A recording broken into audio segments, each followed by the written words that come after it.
नमस्कार बच्चों, आज मैं आपको श्रीधर पाठक द्वारा रचित एक कविता सीखो के बारे में बताने जा रही हूँ कि उन्होंने सीखो कविता के माध्यम से प्रकृति हमें क्या क्या चीज़ें देती है, वह हमें किस प्रकार शिक्षा देती है, उसके बारे में बताया गया है। क्योंकि जो बालक होता है उसका हृदय बहुत ही कोमल होता है, हम उसे जैसे चाहें वैसा मोड़ सकते हैं। तो उसमें अच्छे संस्कार और शिक्षा डालकर हम बच्चे को एक अच्छा नागरिक बना सकते हैं। तो श्रीधर पाठक जी द्वारा लिखी गई इस कविता में प्रकृति हमें क्या क्या सीख दे रही है, वो इस कविता के माध्यम से मैं आपको समझाने का प्रयास कर रही हूँ। फूलों से नित हंसना सीखो, फूलों से नित हंसना सीखो, भंवरों से नित गाना, तरु की झुकी डालियों से सीखो शीश झुकाना। सूरज की किरणों से सीखो जगना और जगाना, लता और पेड़ों से सीखो सबको गले लगाना। दीपक से सीखो जितना हो सके अंधेरा हरना, दीपक से सीखो जितना हो सके अंधेरा हरना। पृथ्वी से सीखो जीवों की सच्ची सेवा करना। जलधारा से सीखो जीवन पथ पर आगे बढ़ना, जलधारा से सीखो जीवन पथ पर आगे बढ़ना। और धुएं से सीखो हरदम ऊंचे ही पर चढ़ना। सत्पुरुषों के जीवन से सीखो चरित्र सत्पुरुषों के जीवन से सीखो निज चरित्र गढ़ना। अपने गुरु से सीखो बच्चों उत्तम शिक्षा पढ़ना। तो इस कविता में आपने समझा होगा कि किस तरीके से प्रकृति के कुछ जो हमें मिली हुई चीज़ें हैं, उन प्रकृति की चीज़ों के माध्यम से कवि हमें कुछ समझाने का प्रयास कर रहा है। तो मैं आपको इस कविता की दो पंक्तियों को लेते हुए आपको यह कविता समझा रही हूँ कि इसमें कवि श्रीधर पाठक जी कह रहे हैं कि फूलों से नित हंसना सीखो, भंवरों से नित गाना। तो यहाँ कवि कह रहे हैं कि रंग बिरंगे फूल जब खिले रहते हैं तो उनको देखकर सभी को प्रसन्नता मिलती है और सभी खुश होते हैं। और इसी तरह हमें भी जीवन में हंसते मुस्कुराते रहना चाहिए और भंवरों की तरह गुनगुनाते रहना चाहिए।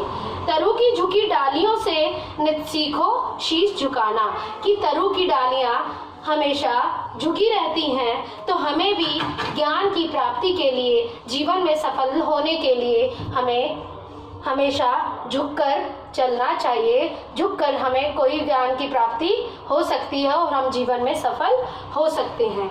सूरज की किरणों से सीखो जगना और जगाना। जब सूरज की किरणें निकलती हैं तो व्यक्ति को एहसास होता है कि सवेरा हो गया और वह जग जाए और दूसरों को जगाता है। इसका अर्थात इसका मतलब है कि हम अपने ज्ञान के प्रकाश से, ज्ञान के उजाले से संसार को खुद कुछ सीखें और संसार को भी और अपने आसपास के लोगों को भी सिखाने का प्रयास करें, अपने ज्ञान को बढ़ाएं और दूसरों तक उसे फैलाएं। दीपक से सीखो जितना हो सके अंधेरा हरना, कि दीपक से जब जलता है तो क्या होता है कि हमारे जहाँ पर वह जलाया जाता है तो उसके प्रकाश से आसपास की रोशनी हो जाती है। तो हमें भी अपने ज्ञान के प्रकाश को इसी तरह से फैलाना चाहिए। लता और पेड़ों से सीखो सबको गले लगाना, और लता और पेड़ जो हैं वो सबको गले लगाते हैं। हमें भी दूसरों के परहित के लिए काम करके दूसरों की सेवा करनी चाहिए। पृथ्वी से सीखो जीवों की सच्ची सेवा करना, कि पृथ्वी जो है वह इंसान को, हर प्राणी को किस तरीके से प्राणी की सेवा करती है। हर जो प्राणी है जिसके अंदर प्राण है वह किस तरीके से पृथ्वी उन सबको के पालन पोषण में किस तरीके से सहयोग करती है, उनकी सच्ची सेवा करती है। तो हमें भी इसी तरह से सभी मानवों का, सभी जीवों का, सभी प्राणियों का निस्वार्थ भाव से सेवा करनी चाहिए।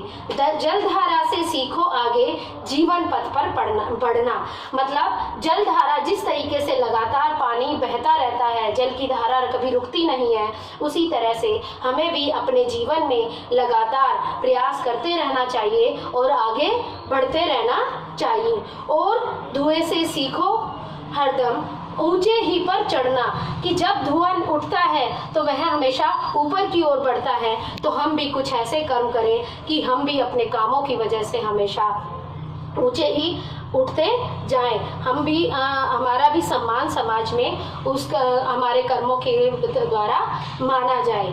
सत्पुरुषों के जीवन से सीखो चरित्र निज गढ़ना, कि सत्पुरुष महापुरुषों के जीवन की में जो कि जीवन से हम प्रेरणा लें कि उनके जीवन में जो अच्छे गुण उन्होंने अपनाए हैं, उनके सद्गुणों को अपने जीवन में अपनाएं और उनके जीवन में अपनाए हुए नैतिक मूल्यों को अपनाकर हम भी अपने चरित्र को अच्छा बना सकें, एक अच्छे व्यक्ति का निर्माण कर सकें।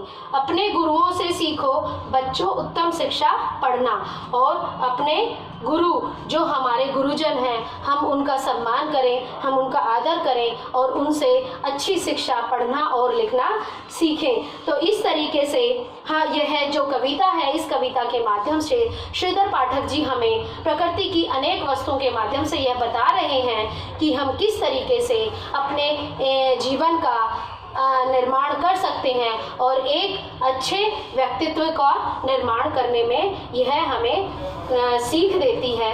तो हमें इस सीखो कविता के माध्यम से प्रेरणा मिलती है कि हम अपने जीवन में इन गुणों को अपनाएं और सफल हो सकें। तो इस कविता की व्याख्या जो है मैं अभी आपको बाद में बताती हूँ। धन्यवाद।